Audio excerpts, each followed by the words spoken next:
need to educate each other over the budget, even in some areas where we feel there are more and more questions some people are trying to ask. We need to bring out comrade. Right. I'm glad that you've given me the leverage to be as wide as I can, because I was only looking at or settling you due to the competence that you have, and the vast experience in the health sector where you've been for quite long. But I'm happy that you've given me that freedom to ask you questions based on the entire budget. Let's begin from the budget itself.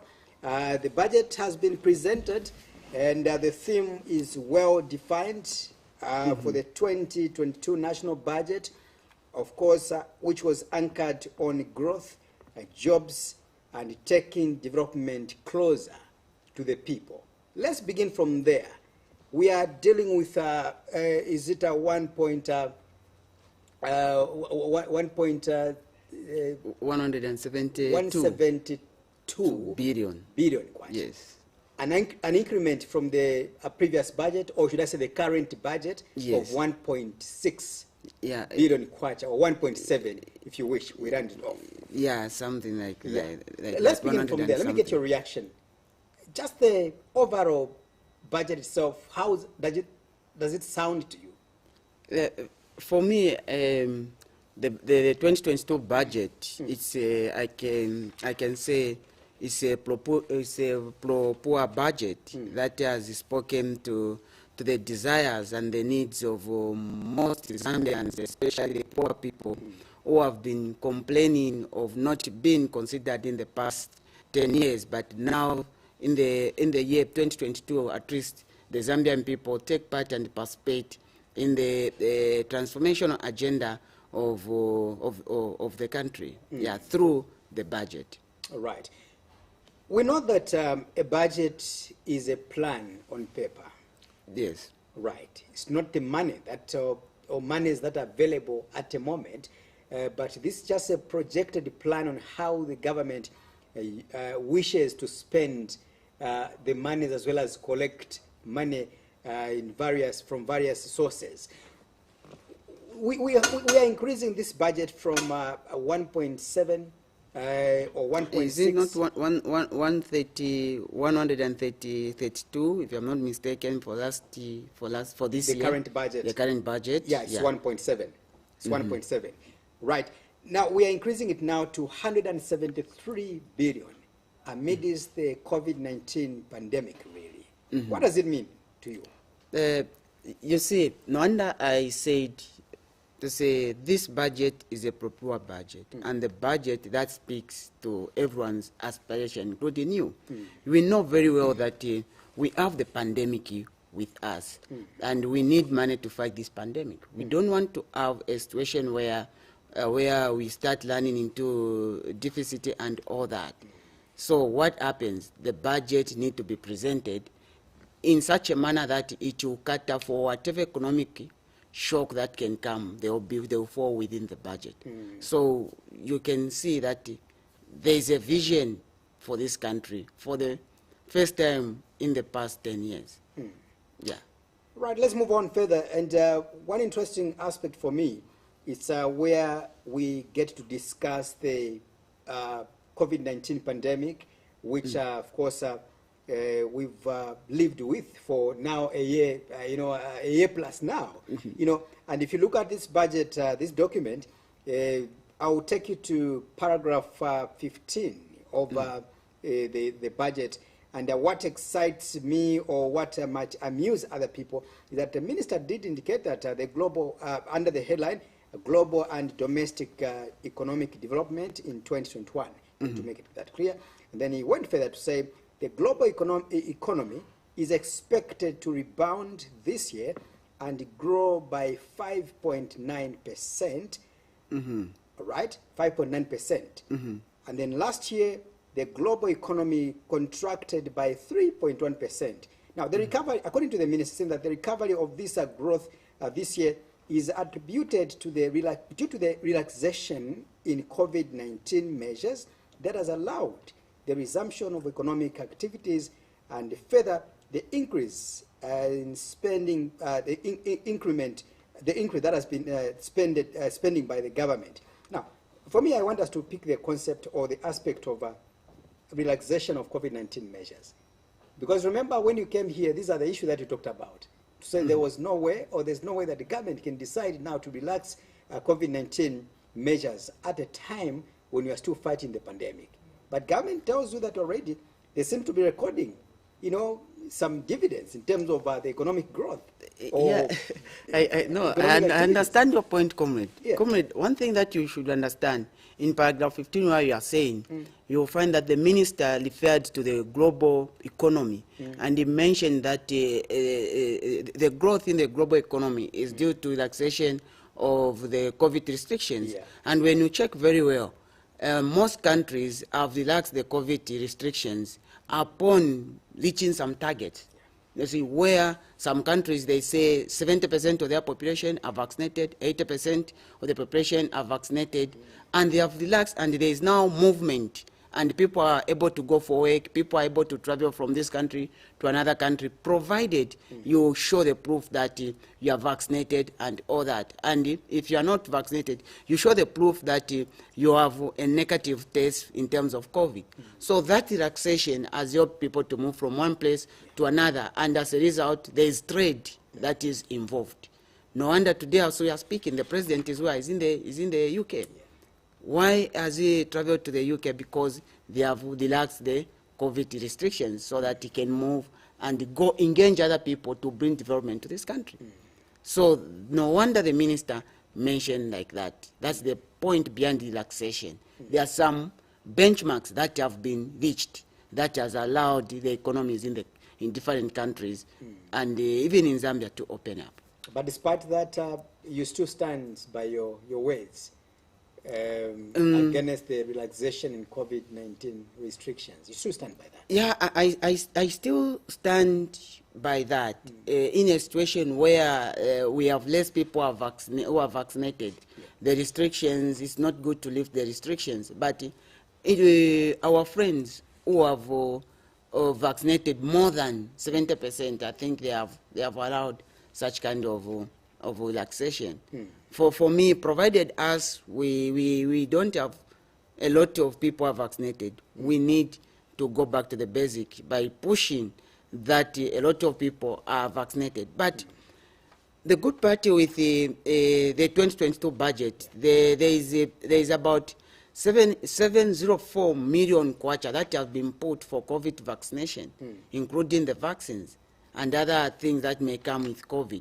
So at least for the first time in the budget of this country, we have money specific just for that.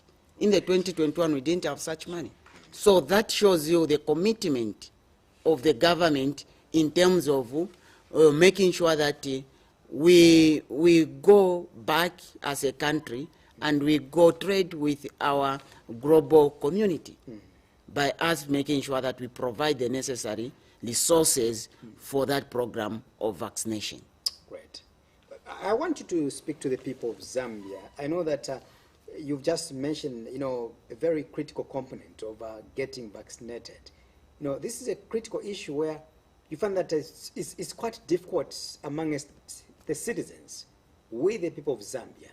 When it comes to such kind of exercise, it's quite difficult, and the head of state has emphasized to have or to see every citizen get vaccinated. Remember, he did announce that he has already laid a foundation by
we are using the same strategy, but we need to change somehow the strategy so that we can have a lot of numbers. And changing the strategy is for us to go in the issue of mandatory. We will not be the first country.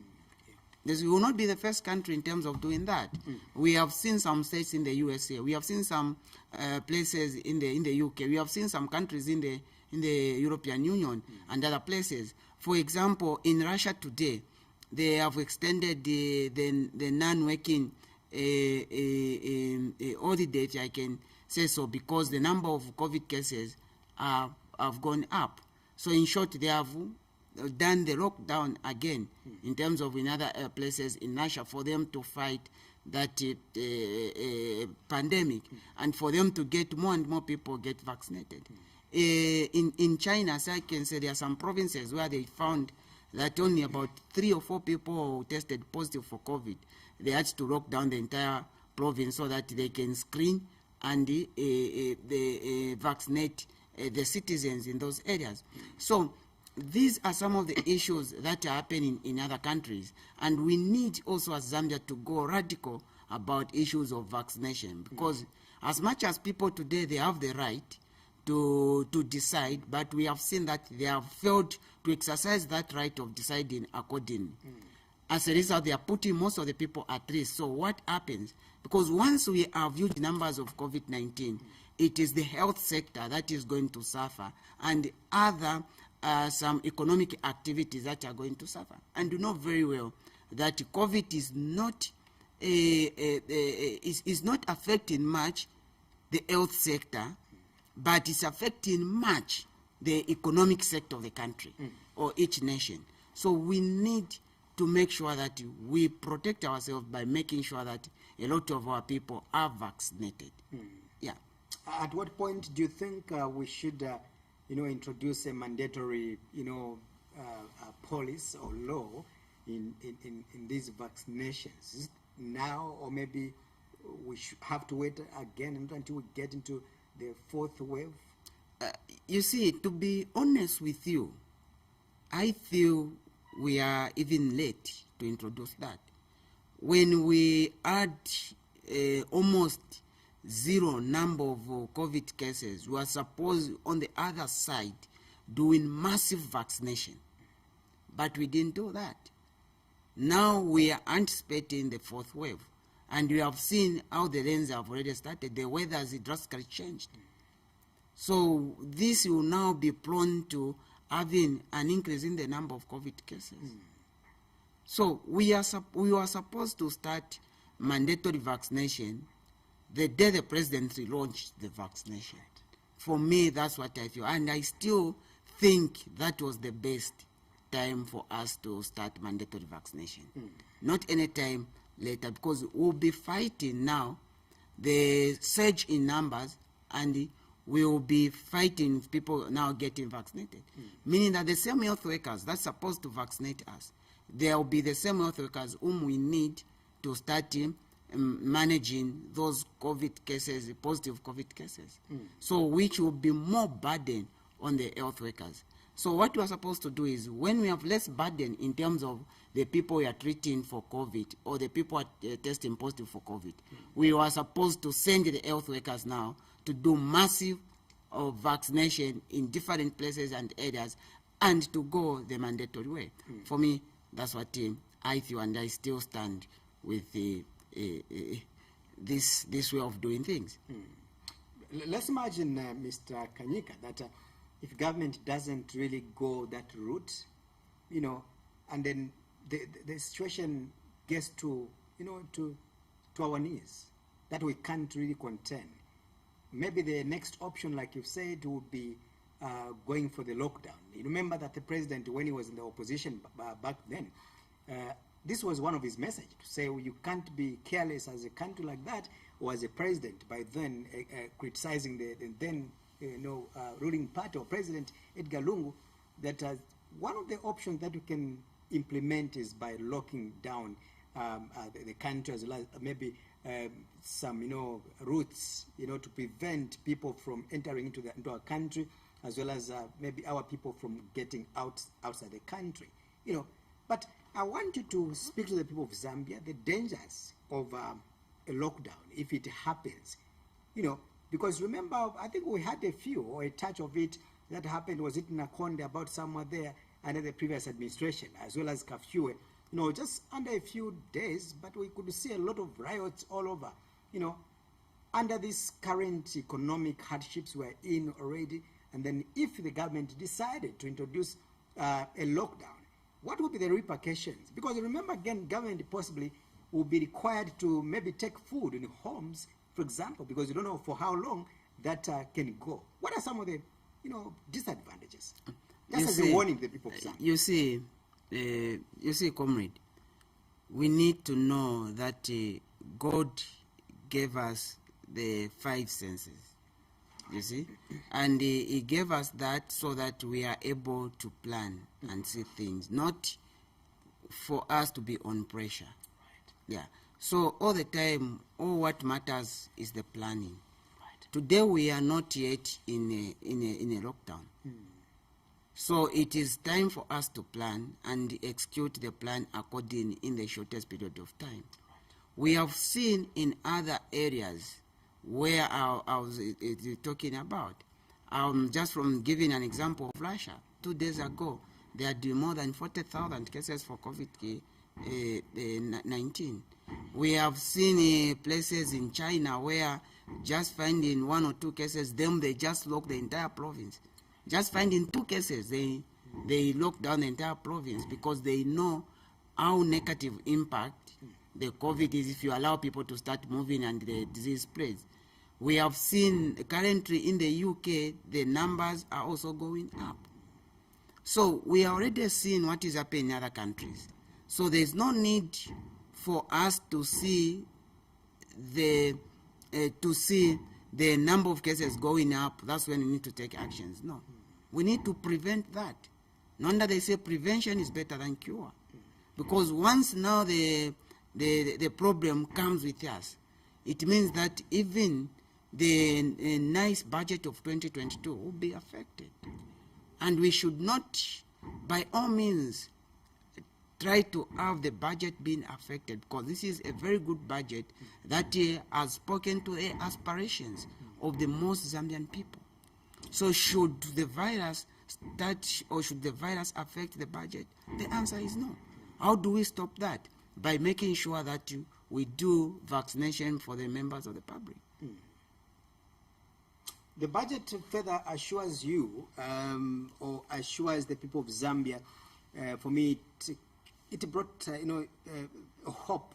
It brings hope to the people of Zambia, more especially the job seekers in the health sector, because already we've been told that the government is going to recruit about 11,200 health personnel in this country. What does it mean, really?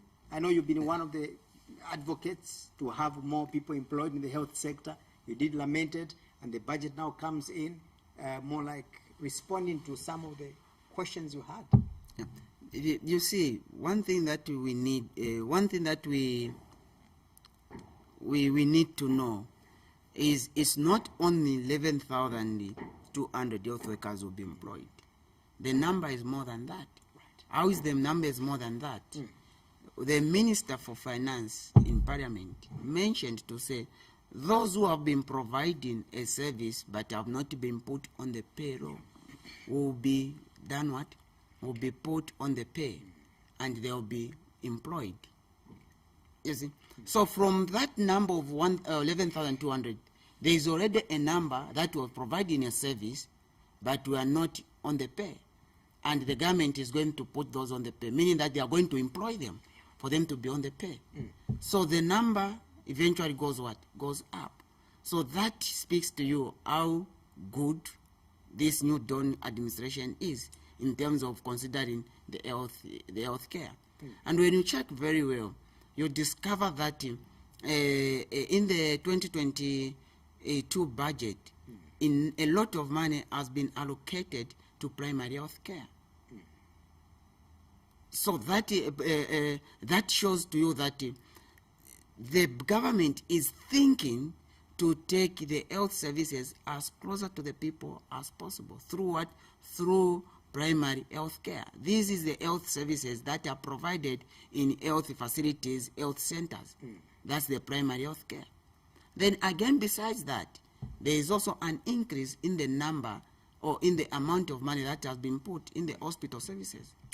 All these services, which I'm talking about, the numbers or the amount of money have been increased by each by a billion. That's a lot of money. So no wonder I'm saying this is a poor budget. When you check very well, in the 2021 budget, we talk about the 1.4 billion that was allocated for drugs and essential medicines.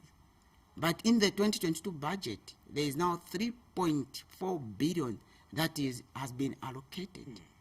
And when you check the breakdown of those, you find that there is essential medicines, which are separate, vaccines are separate, malaria separate, nutrition separate, and other things that have been allocated in the budget that are very good. So from there, it tells you to say the thinking behind or the reason behind the government is well intended. Just like you mentioned to say, the budget is not a cash budget, but these are plans. And it's all biblical, if I can say so. Yeah. With that, the Bible says, put up the plans in a simplest way, you see, for God to help you execute that. And this is a will, there is a way. Definitely. So it's biblical. So the government has just executed the biblical mandate of putting up a plan. Then as the money has been corrected or the money is coming through from different means, it is going now to the intended purpose. Without putting your plan correctly and in a plain and simple way, you find that even if you collect money, you don't know where to take the money. This is now you find money in the hands of cadres, in the hands of people who are not supposed even to have money. Because you didn't have the plan. But if the plan is plain and clean, you find that all your money you collect, you take it there. So that's what the budget for 2022 is talking about. We have a backlog of, unemployed health personnel in this country. Actually, a huge number of people that have not yet been employed for years. And let's talk about the doctors as well. We've got a deficit in terms of, doctors in our country. How can we ensure that we reduce that? Last time when you sat there, I'm sure you did, lament that some of the doctors are not, they're not knocking off. They have to be within maybe the hospital for like even 7 days or so. How can we really reduce that number? Of course, there's a program here under the New Dawn administration. But again, let's remember that they need also finances. Just a few months ago, we did witness, some kind of, strikes at UTH among the doctors and the likes. These are people that needs money. All right. So even if government is going to, express its ambition of wanting to employ more doctors, remember again that besides the new people that are supposed to be employed, Mr. Kanyika, we need also to pay arrears. Doctors are being owed in this country. Nurses are being owed. Again, you've just mentioned that there are some people that were employed under the previous administration have not been put on a payroll. How much pressure does Barry has? Yeah, you see, no wonder they say, even the president himself says Barry will pay. And for me, in the 2022 budget, Barry has paid. When you check very well, you have mentioned very well about the issue of arrears. Yeah. And I mentioned to you that we have health workers who have been providing a service to the Zambian people, but they are not on the payroll. And some are owed. The Minister of Finance mentioned in the House there to say, we have secured money to pay and put those people who have been serving for free to put them on the pay and give them arrears. And besides giving them arrears, they went further to say, we are going to employ another now 11,200. So meaning that even that chunk of the people, of the doctors who have been working, providing a service, you find that they are not even among the 11,200. But those, they have special money that have been put for them. So now we have the fresh graduates who graduate. And those, they will just graduate and be taken to the intern centers where they are supposed to do their internship and be employed. Is that not good? That's very good. Because the new Dawn administration or the new Dawn government should know very well that it understands the importance of the health sector and how the doctor-patient ratio in Zambia is too much. But by making sure that efforts are being put is to make sure that in the budget you include the recruitment, and doctors are part of the health workers will be included and will be recruited for employment. So the budget has said it all. Right. I want us to quickly move away from the health sector. But before that, I still have some critical questions for you. Yes. Government has further announced that it will ensure that it completes some health facilities across the country so that there shouldn't be there any complaint of people maybe canvassing long distances to go and access health facilities and the likes. And we know for sure that under the previous administration, I think one thing which they did massively, if we can use that term, was the infrastructure area. But sad enough that if you go into these infrastructures, you find there's no human resource. For example, you go to this health facility or this what is called the modern hospital, you find that there's less manpower. Of course, government is committing itself that they are going to continue on that trajectory of building more clinics for the people of Zambia. I want you to a little bit punch holes how much we trust these what we call modern clinics, modern hospitals in our country. I bring that question because, for lack of better words, I think from my own understanding, I've seen that more especially our political leaders, they are fond of pronouncing or sweet quoting these buildings or modern hospitals, and these are institutions which even themselves don't believe in them. I think you and I were aware that so far I think we've had about we can talk about the case of Mwanawasa who died outside the country. It can talk about Michael Chilufya as well, who died outside the country. And these are leaders for me that were telling the people of Zambia that we are building or constructing modern hospitals for you. But hence, when they get sick, our political leaders, they do not want to be treated from these facilities. They have to be flown out of the country. I understand your question very well. But what I can tell you, we have a new president, a different president with a different mind. Right. We had Keke. Where did Keke die? In Zambia, in our hospitals, isn't it so? Sure. And he believed in the hospital. So that shows to you that it's not all the leaders. And moreover, you talked of Mwanawasa. Mwanawasa had to fall sick. When was he? Where? Doing what? Providing a service to the Zambian people outside, is it not so? Then he had to fall sick. So what happens? The people there need to take care of the president, and eventually, anyway, sad party, the president died. Yeah. Not that the president left here sick. So when you need to compare, you need to see that still these the presidents we have, they still believe in our health care system, and moreover, most of them, they have the team of expertise that are Zambian, who are Zambian trained, who look after them. What happens when they get sick? Most of them, they demand to be flown out of the country. No. We have seen that. They don't really demand. For example, you can talk about the late Chief Justice. She died outside the country. Yeah, when she got sick, she was flown out. For me, it's a trend that we have witnessed. I think look, let's use the facts. Yes. The communication that came from the government was she went to do some work in Egypt, government work. then she had to fall sick and died there.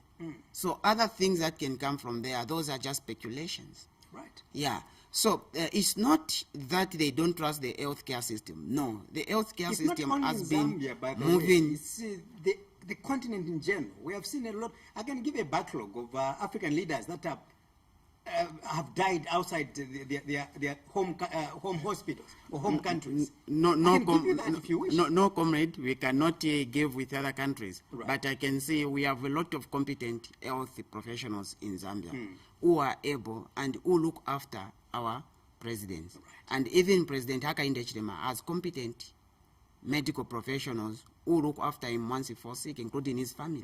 Those are Zambians. Right. So the thing which is there is we should know that they do trust the Zambian people and Zambian health services. One thing that you should know very well in the new dawn budget, there is something that has been put in terms of infrastructure, which is about 1.something billion, and that includes also some of the money that is going to go in the procurement of equipment and all that. Sometimes you may have good human resource, but you don't have equipment. It tends to be a big problem. But now, equipment has been sorted out in the 2022 budget, where some equipment will be bought and other equipment will be repaired. And as the other budgets for other years, 2023, 2024, these in terms of equipment will be added. And as a result, by the time the 5 years of the UPND administration, the first term is going to come to an end, you'll see modernization, new modernization of the health sector with modern equipment. Yeah. Yeah. Let's talk about the medical crisis as well. It's another concern that needs to be addressed under the new Dawn administration, because you can put up a clinic or you can put up a hospital, what is called a modern hospital, they are calling them.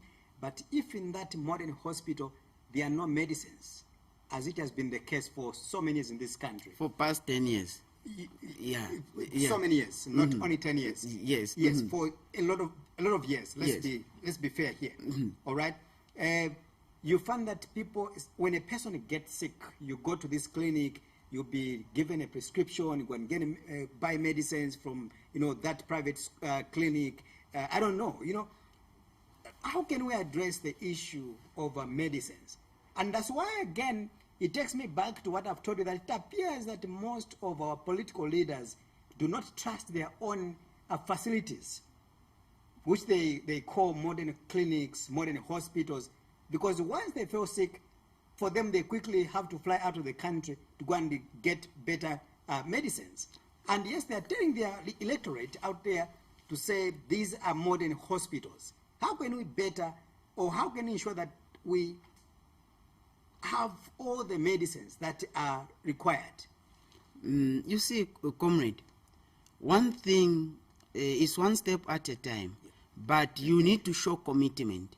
And from the commitment of the government, and in the budget, you discover that the allocation for drugs have been increased by more than 200%. You see, from 1.4 billion to 3.4 billion.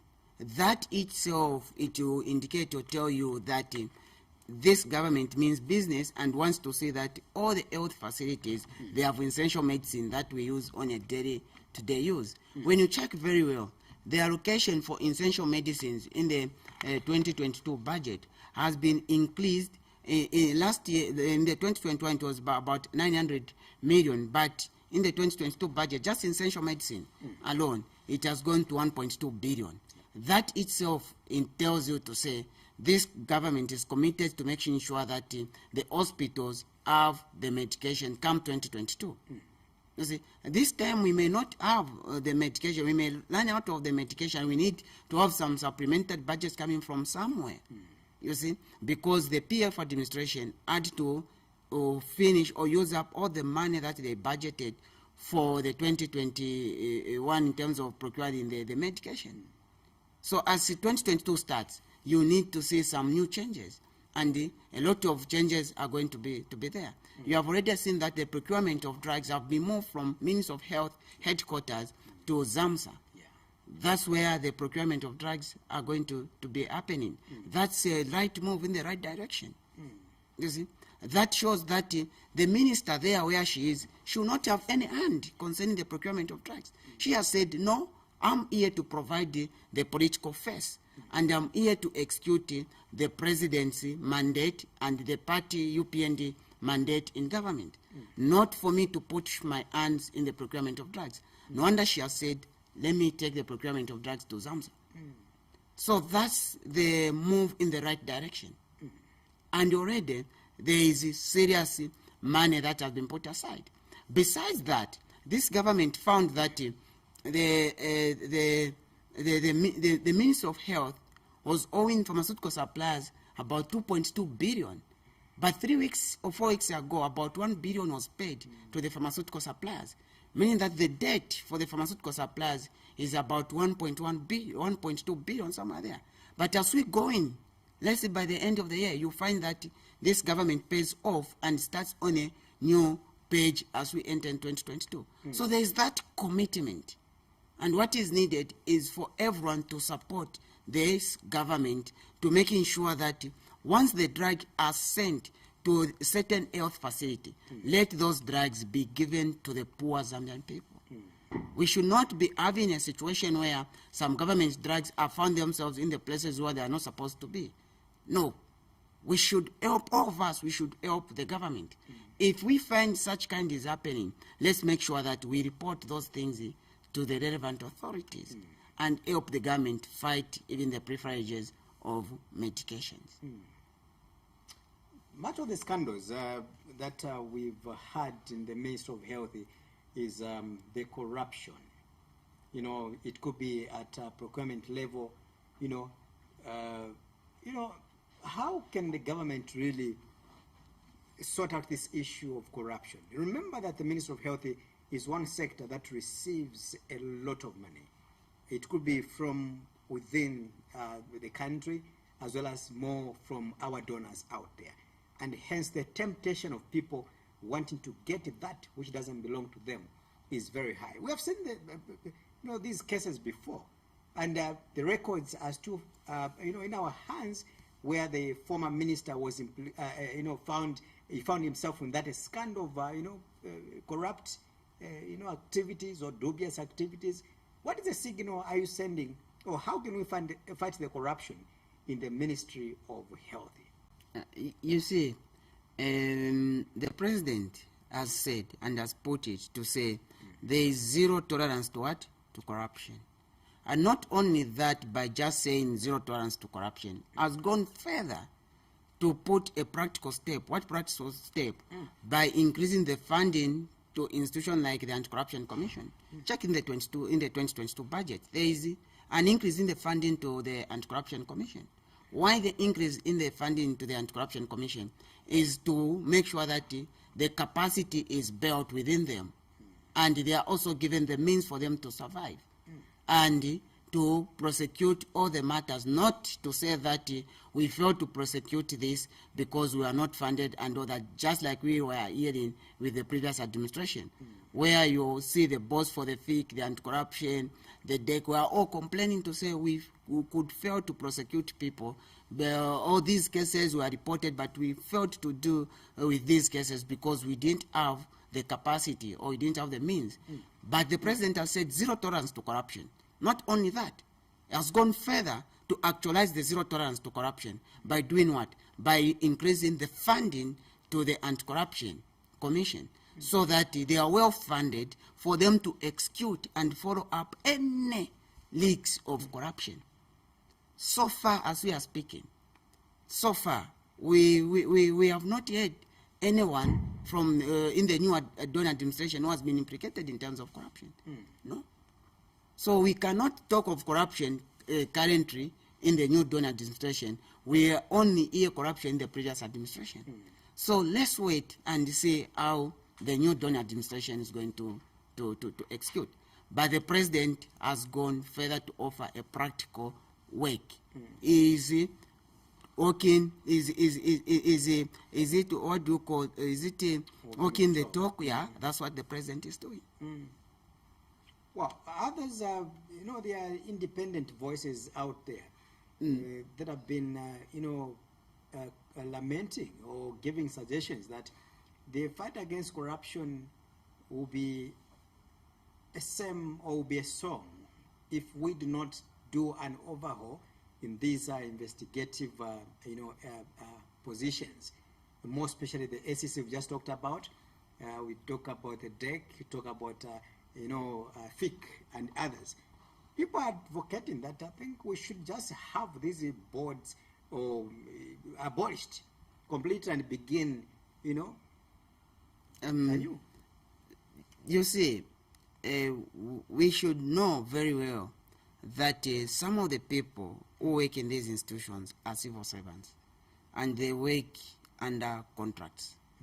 So when you are trying to terminate the contract of a certain person, you need to look on how much money the government is going to lose. So what is there? Should the person be kept to save the resources, or a person should be fired to waste the resources? So you discover that better you keep someone to save the resources. You cannot just overhaul the entire. Better you keep someone. Better you keep some. You know that person is corrupt. Those who are known to be corrupt, they need to be fired. Those who are known cases, they need to be fired. It's justifiable, but it will not be justifiable for the entire Anti-Corruption Commission to be overhauled. Who's going to carry on with institution memories? Who's going to help the people who come in with some of the cases that were being followed up and being prosecuted in the courts of law? So you need some people to remain to help out and orient the new people who come in. There is an argument out there, Mr. Kanyika, that what institutional memories has the SEC, built up to this level, if at all they have been allegedly failing to prosecute people that are suspected to be corrupt. All right, it is only now that people think that maybe the SEC now they're trying to prove a point that they can fight corruption when they had the entire 10 years or 5 years to follow those people that were who are being accused now of being corrupt. And these are people that were in government yesterday. Why is that they were not followed? Why should the same people now be the same people now following the same individuals that they were together? You see, one thing that is there, if I quote very well, the Anti-Corruption Commission themselves, when they met the president, the president came and mentioned to the Zambian people to say, these people explained to him that what was lacking was the political will. Right. And the president has provided the political will. There is now like a breath of fresh air. Everyone wants to be professional. And they are showing you to say, if we are professional, this is what we can do. Why not give them chance? The other thing that we need to know very well is, you see, most of the time we like to argue things using on emotions. We should move away from the issue of emotions, put aside the emotions, and argue things using the law that the law that we provide for ourselves. Sometimes you may want the Anti-Corruption Commission to do one or two things, but you discover that the law does not support what you want them to do. There is a classical case where people have started insulting the Anti-Corruption Commission to say they went to investigate Amos Chanda instead of them pronouncing that Amos Chanda has been found with this case, but they are prosecuting him over the insults and all that. What does the law say? Does the law give them such authority to do that? You find that in the Act for Anti-Corruption is there. So before they even conclude their thing, there is a simple thing that this someone has done by them going against what the law says. In this situation, the former president insulting them. The law says you cannot insult them and you should not obstruct any officer that have come to do the investigation, provided they show you everything that they have. That's what the law says. If you're obstructing, it means that you are going against the law. So before they tell you what they have come to do, but they start to slump you with an obstruction, do you say this is a witch hunt? No, it's not the way it is. That's what the law speaks, and that's what the law states. So the law, Mr. Chand has found himself on the other side of the law by him insulting and obstructing the anti-corruption officers from doing their work, which was not supposed to do. What would have Mr. Chanda lost if he just kept quiet and wait for those people to do whatever they wanted to do, and they leave? Was he going to lose anything? The answer is no. Why tend to be emotional? It was not supposed to be emotional. All right. Yeah. I want us to get away from the Amos Chanda issue, because at the moment it's the matter that is in court already. And of course, I've got a lot of questions. It is something that people are trying to say the anti-corruption is not working, but we are not deciding Remember to say. the allegations as well, according to him, that the officers that went to investigate him or his... and now that is the matter in the courts of law, where they are need to prove. Identify themselves. And the law is clear. Even me as a journalist, when I come to your home, I will not just press the camera on you. I need to identify myself and begin to... No wonder the matter is in the court of law. Unless it is let's not now discuss that. Yes, let's not buy that. One. But what I was talking is the statement that came from the Anti-Corruption Commission. Yeah, it's them who said that we are this because of this. But now, for whatever transpired, it is in the court of law. Exactly. For the court to decide. So we leave it there. So we'll leave it now, because I've got a lot of questions in that regard. Yeah, let's leave it there for now. Exactly. Before we are called for contempt. Indeed. We'll leave it there. All right, let's come to now the plight of young people. I know that there is also an issue of the jobs, besides the jobs as well, not the health workers only. But young people wants to be empowered under the New Dawn administration. Look, the PF came in office in 2011, riding on the pro-poor message or agenda of wanting to give young people more jobs, as well as reducing the taxes, translating, or which could have translated into having more money in people's pockets. All this burden now is on Barry's shoulder. How do you look at the initiative really, or how do you look at the promises by Bali in terms of empowering young people to have access to more jobs? You see, when the president, if you follow the president very well, visits his visits to first in the provinces and other places he visited, and where he is right now, is still speaking on the things, empowering the youth, providing jobs, and making sure that Zambia improves on its international diplomacy. You see, and bringing the wealth to the Zambian people by making sure that the investment comes in. So in terms of the youth, you have seen for the first time the CDF has gone up. You see, from the 1.6, it has gone where to 25.7 million kwacha.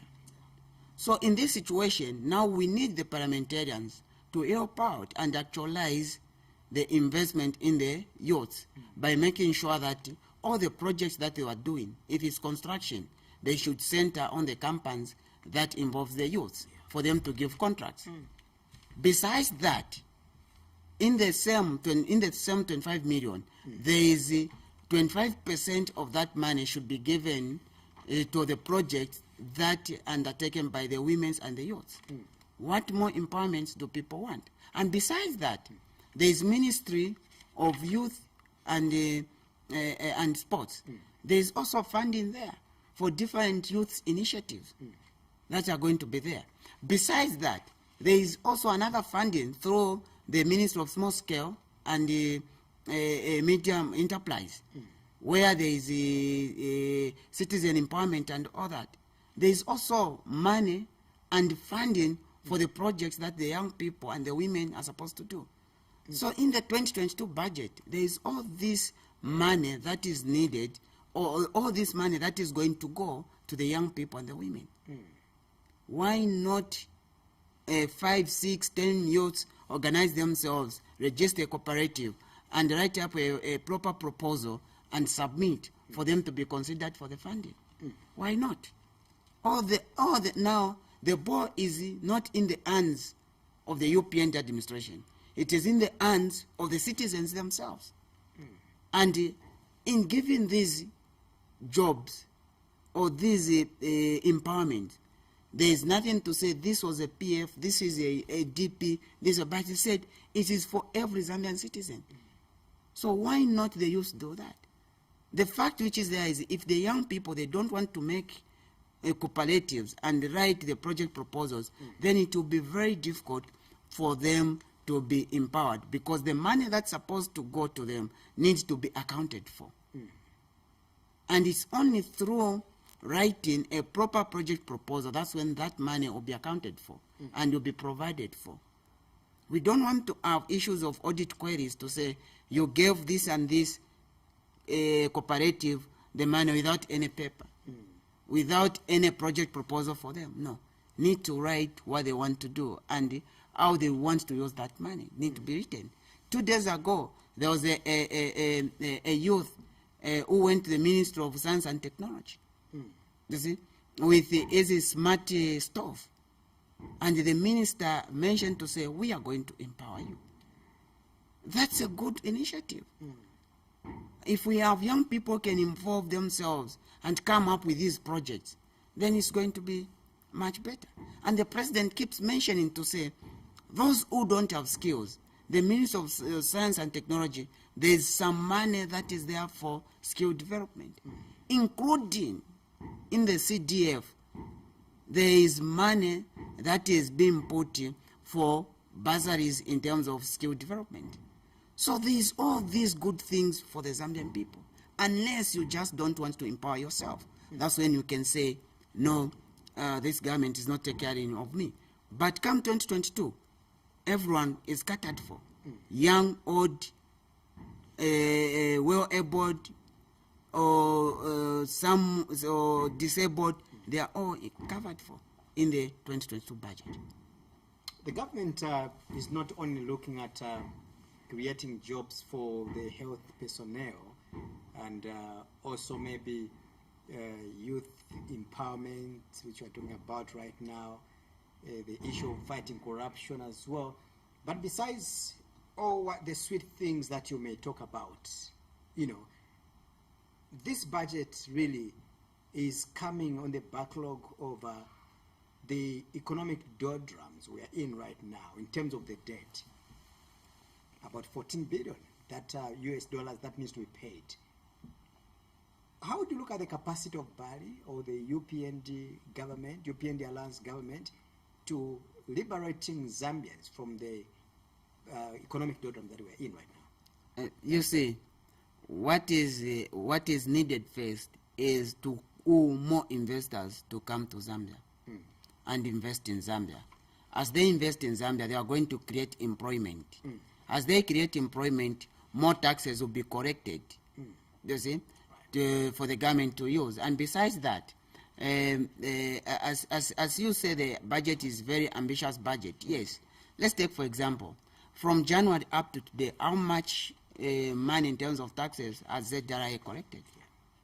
You'll find that they have collected more than 90 billion.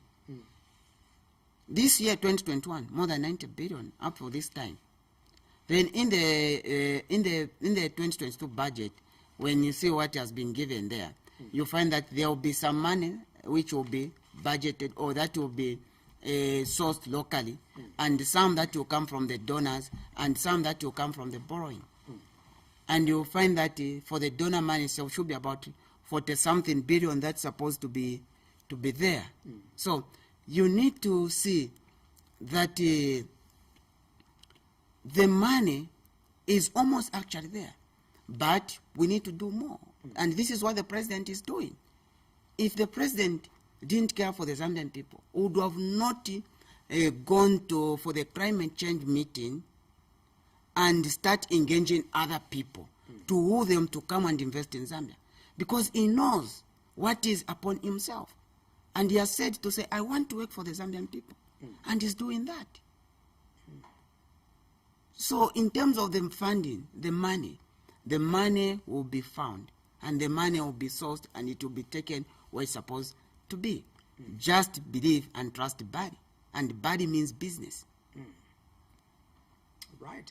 Well, there are other people that have criticized already. I think we had a statement coming from the PF now, in which, according to, I'm told, they sat and with all its parliamentarians, debating on the budget, scrutinizing the budget, and the outcomes are well defined.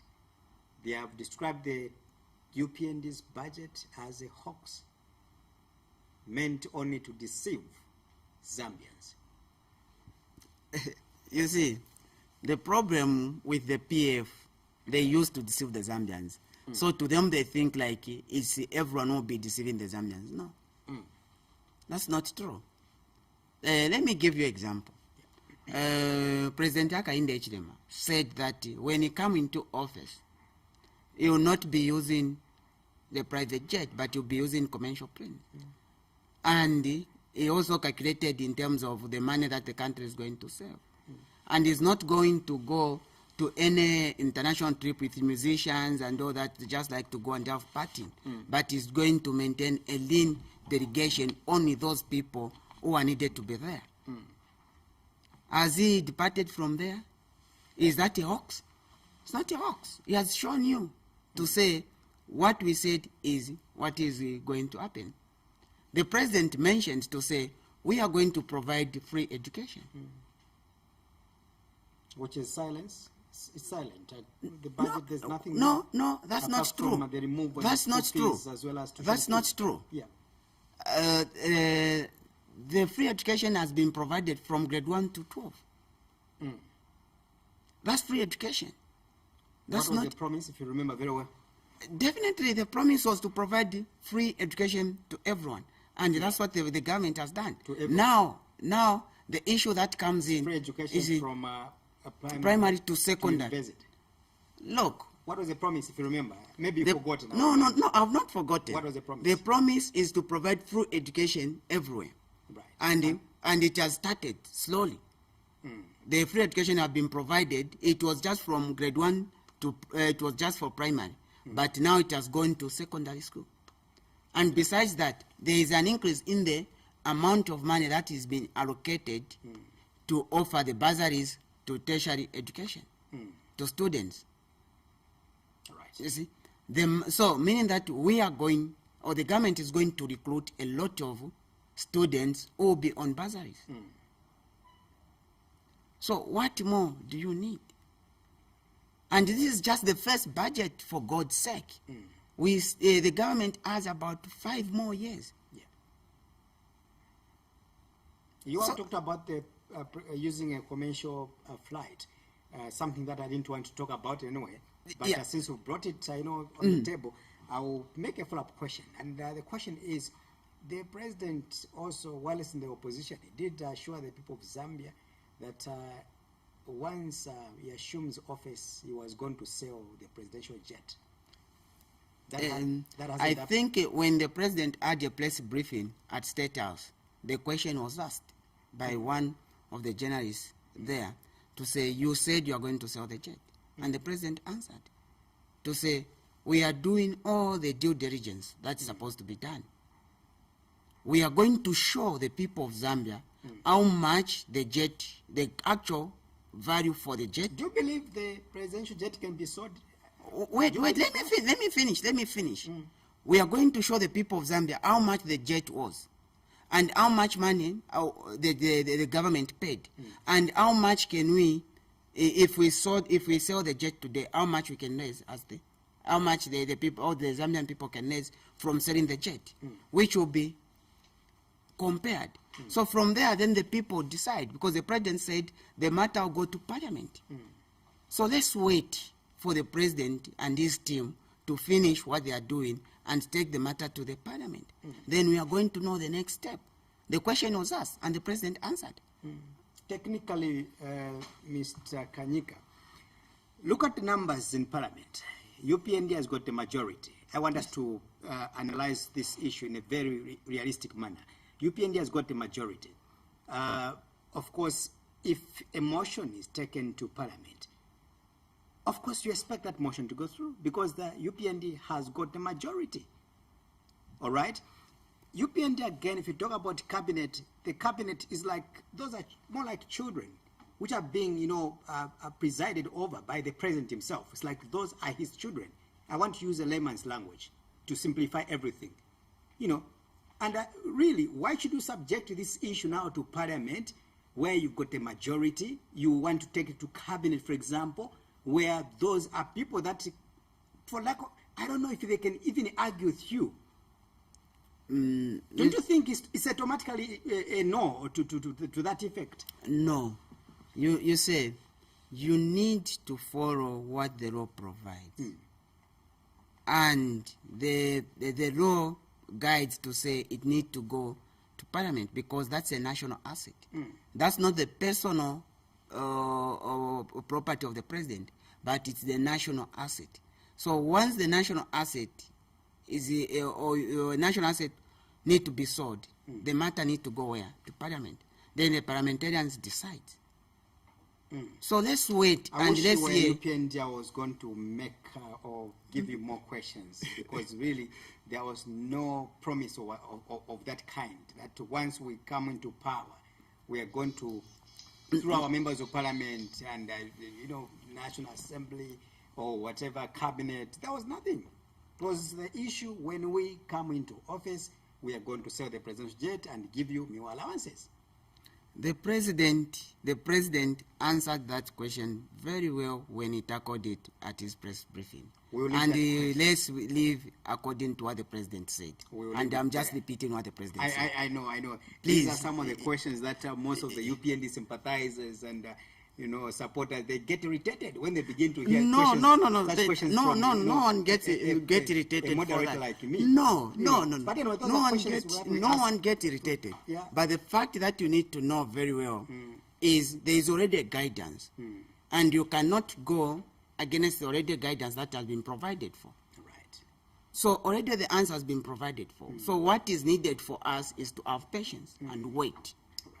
So what you and me, we need to exercise now is to have patience and wait on the next step that's going to happen. The president has guided. Why should we go against? We all heard. And we are all repeating what the president said. Right. Thank you so much, Jeromy, for coming. Thank you, Ade. Good evening, the viewers. Great.